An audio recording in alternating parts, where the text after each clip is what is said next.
مساء الخير على كل اخواتي وحبايبي. النهارده الاول بنعرفك الشاشه اللي قدامك دي عباره عن معدل اهداف كل ماتش، معدل ركنيات كل ماتش، وترتيب الفرق في الدوري اللي بتلعب فيه. معانا اول ماتش النهارده ليفربول وايفرتون. ليفربول احسن، حالته كويسه. ايفرتون 16 على الدوري، معدل تهديفه قليل جدا، فبالتالي هنتوقع فوز ليفربول.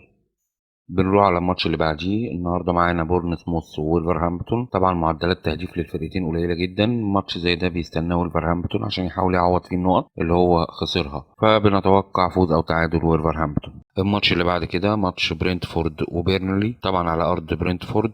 برينتفورد بتستنى الماتشات اللي زي كده تاخد منها نقط، فبنتوقع فوز او تعادل برينتفورد. بنروح للماتش بعد كده، ماتش مان سيتي ضد برايتون على ارض مان سيتي.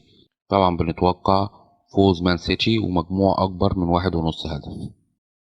ونيجي لماتش نيوكاسل وكريستال بالاس. طبعا كريستال بالاس قسم مش سهل، بس معدلات تهديفه قليلة، فعشان كده هنقول فوز أو تعادل نيوكاسل. نيجي لماتش نوتنجهام فورست ولوتون سيتي. طبعا معدلات تهديف للفريقين قليلة، ولكن احنا هنعمل اعتبار لكون نوتنجهام بيلعب على أرضه، هنقول فوز أو تعادل نوتنجهام. ونروح لماتش تشيلسي وارسنال. طبعا الماتش على ارض تشيلسي، بس ده ما يمنعش ان انت تراهن على ارسنال فوز او تعادل. ونروح لاخر ماتش معانا في الدوري الانجليزي، شيفيلد يونايتد على ارضه ضد مانشستر يونايتد. طبعا هنتوقع هنا هدف لمانشستر يونايتد.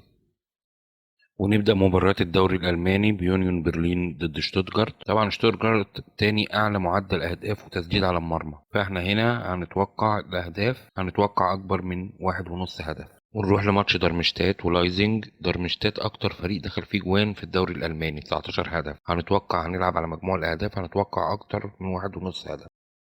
نروح لماتش فرايبورج وبوخم. بوخم بيلعب خارج ملعبه، وده تاني أكتر فريق استقبل أهداف، 19 هدف. هنتوقع فوز أو تعادل فرايبورج.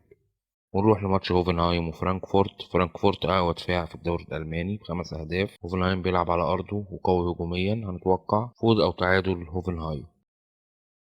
ونروح لماتش فولسبورج وليفركوزن. ليفركوزن بيلعب بره ملعبه، بس كونه أقوى هجوم في الدوري الألماني، هنتوقع فوز أو تعادل ليفركوزن. هنروح لماتش ماينز وبايرن ميونخ. ماينز بيلعب على ملعبه، بس دفاعه سيء جدا، دخل فيه 19 هدف، فهنتوقع فوز البايرن. نروح للدوري الفرنسي، باريس سان جيرمان وستراسبورج. كل الأرقام والفوارق الفنية بترجح كفة باريس اللي بيلعب على أرضه، فهنتوقع فوز باريس. الماتش اللي بعد كده في الدوري الفرنسي نيس ومارسيليا. الفرقتين قريبين جدا من بعض في المستوى، فهنتوقع أهداف متتالية بواسطة فريق واحد، 3 أهداف أو أكتر ليه. نروح للدوري الإيطالي، فيرونا ونابولي. طبعا فريق فيرونا أرقامه كلها ومركزه ضعيف، بس هنحترم إنه بيلعب على أرضه، وهنتوقع فوز أو تعادل نابولي. ونروح لماتش تورينو والإنتر. في فرق كبير طبعا في الإمكانيات لصالح الإنتر، برضه عشان تورينو بيلعب على أرضه، هنتوقع فوز أو تعادل الإنتر. نروح لماتش ساسولو ولاتسيو. مستوى متقارب جدا بين الفرقتين، هيخلينا نتوقع أهداف متتالية بواسطة فريق واحد، 3 أهداف أو أكتر ليه. ونروح للدوري الاسباني. النهارده معانا ريال سوسيداد وريال مايوركا، فرقتين من اقل الفرق تسديد على المرمى، ولان المباراه على ارض سوسيداد فهنتوقع فوز او تعادل ريال سوسيداد. نيجي للماتش اللي بعد كده، ختافي وريال بيتيس. طبعا متوسط الاهداف في المباراه للفرقتين قليل، فهنتوقع اهداف متتاليه بواسطه فريق واحد على التوالي، 3 او اكتر ليه. نروح لماتش اشبيليا وريال مدريد.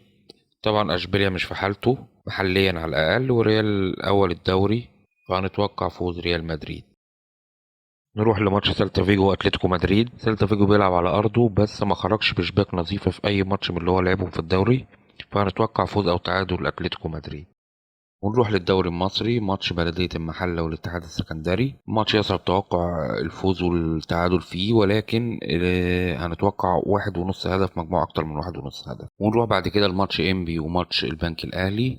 الماتش ده معدلات الأهداف بتاعت الفرقتين قليلة جدا، فهنختار أقل من 1.5 هدف في الشوط الأول. بعد كده بنروح لماتش الزمالك وسموحة. طبعا الماتش هيبقى مقفول شوية، فمش هيبقى فيه أهداف كتير، هنختار فوز أو تعادل الزمالك ومجموع أقل من 4.5 هدف. وجينا دلوقتي لميعاد القسايم. طبعا هنديكوا دلوقتي 3 قسايم. القسيمة الأولى على الشمال الكود بتاعها، القسيمة الأولى دي كانت التوقعات بتاعة الحلقة كلها، وفي قسيمتين كمان، قسيمة 10 أحداث وقسيمة 11 حدث. واي قسيمة تنزلها لو مش عاجبك حدث فيهم ممكن تشيله. ومسابقة حلقتنا النهاردة هتكون ماتش ليفربول وايفرتون. تتوقع نتيجة الماتش في التعليقات، تكسب 30 جنيه. لازم تكون عامل لايك للفيديو ومشترك في القناة.